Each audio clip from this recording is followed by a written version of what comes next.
When you are launching the brand and when you are choosing an influencer, you're kind of setting the standard for your brand. And I think it's very important with who your brand is associated.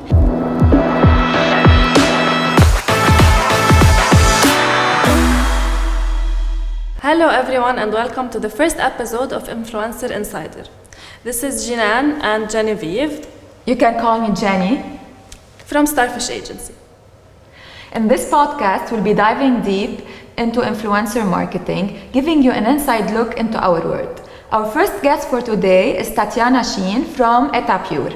Hey Tatiana! Hello! Welcome, nice to see you. Thank you for joining us today. You're our first guest for this podcast. It's an honor. Thank you for having me here. Thank you for coming. Tatiana, can you tell us more about yourself? What do you do? Take us through your journey in marketing. Okay. My name is Tatiana Shin. You can call me Tanya. And I am a brand manager for Etat Pur, which is a new brand, a sister brand of Bioderma that we are launching in UAE and Kuwait. And of course, a big part of the launch campaign is influencers because it's very important for the marketing nowadays. Yeah, like nowadays we are seeing a lot more focus in terms of influencer marketing in the market, especially here in the Middle East. That's true. Tanya, can you tell us more what led you into influencer marketing and using it to launch your campaign? Yes, I think it's kind of inevitable. we have to deal with influencers because most of the activities today is digital, especially like post-corona. A lot of things shifted online, specifically in this market, like in GCC, we're heavily driven by influencers to the point that influencers has a high power forming the consumer behavior or forming their final decision on the purchase. So we have to work with influencers hand on hand. Tanya, when you're collaborating with influencers, what type of influencers you look for exactly? Is there any specific type of influencers? This is a very very good question because when you are launching the brand and when you are choosing an influencer, you're kind of setting the standard for your brand. And I think it's very important with who your brand is associated. So if we're talking about brand like Etat Pur that is very focused on safety, efficacy and transparency, so ideally we would like to have someone who is very authentic, who is less of a makeup user, or a person who is not afraid to show their bare face. I have to say that we've done few campaigns and one of the keys was to have a person who would share their skin as it is. Yeah. Okay, so Tanya, can you please tell us how do you measure the success of a campaign with influencers, regardless, of course, of the engagement and reach that we always measure in influencer campaigns? For you, what does a successful campaign consist of? I think it's pretty straightforward because before we start any type of campaign, we have a set of goals. So for instance, I can talk about our brand because we are on the very early stage of launching the brand. So for me, the most important thing would be the reach because we are mostly about awareness. We're not yet in conversion, especially for the brand of skincare. People tend to trust less when they see the ad because it's something that goes on their skin. So they won't easily purchase on the spot. So first you need to raise the awareness. And coming back to awareness, after doing several campaigns, we could see that with some influencers, even if their KPIs are amazing, like engagement rate, they have a lot of followers, but what is important is also where their followers from, because we are based in UAE and Kuwait. And in today's market, I'm sure you know, majority of the followers for GCC influencers are from KSA, which is normal because population-wise, KSA is the biggest country. But for instance, we have done a big campaign and majority of the people that were seeing our ads were from KSA. So you don't have a market in KSA? Not yet.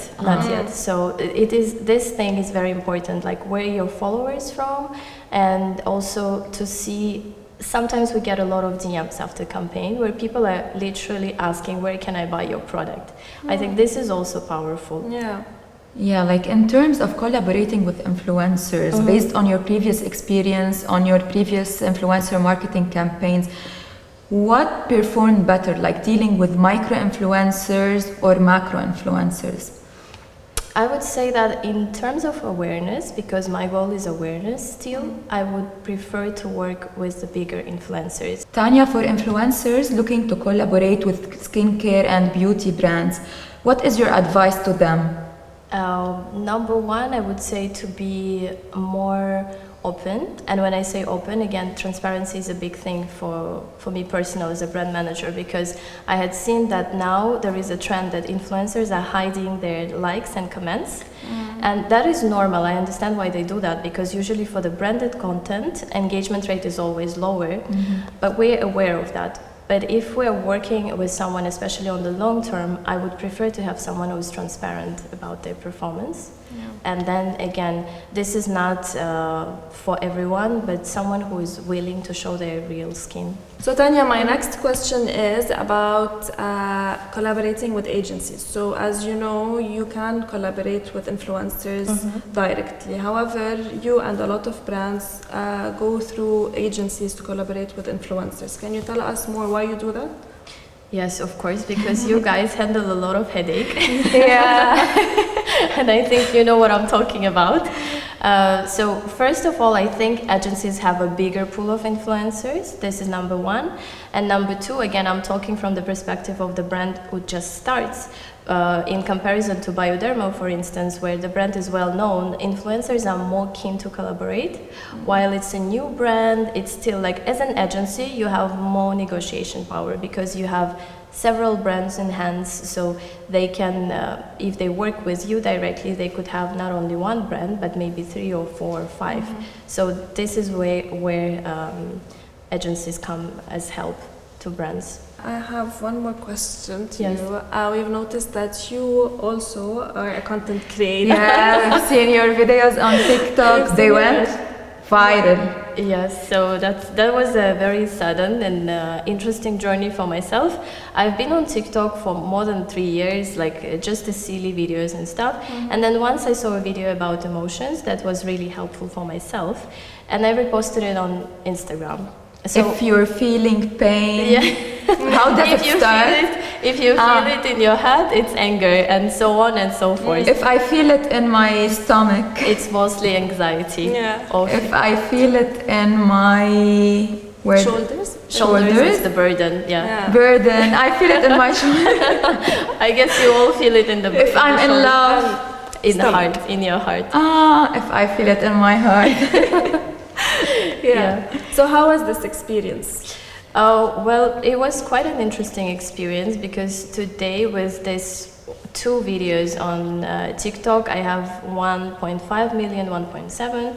But what is more interesting is Instagram, that is today at 41 million views, and there is a lot of comments, and it started from the emotional side, and now people are just having fun and tagging each other. Go to comments, and if you have time, read the comments, you will laugh a lot. Tanya, when it comes to creativity, would you prefer influencers, you give them more creativity and freedom to be more authentic and creative, or you prefer them to stick to the script or to the guidelines you provided them with?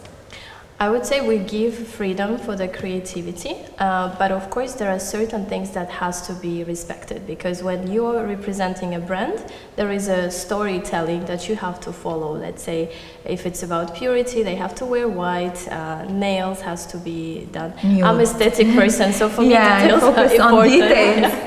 But of course, as a creator, they know what they're doing and they know their audience, they know better what works. So it's kind of a mix. Mix of Yeah. both, yeah. That makes sense.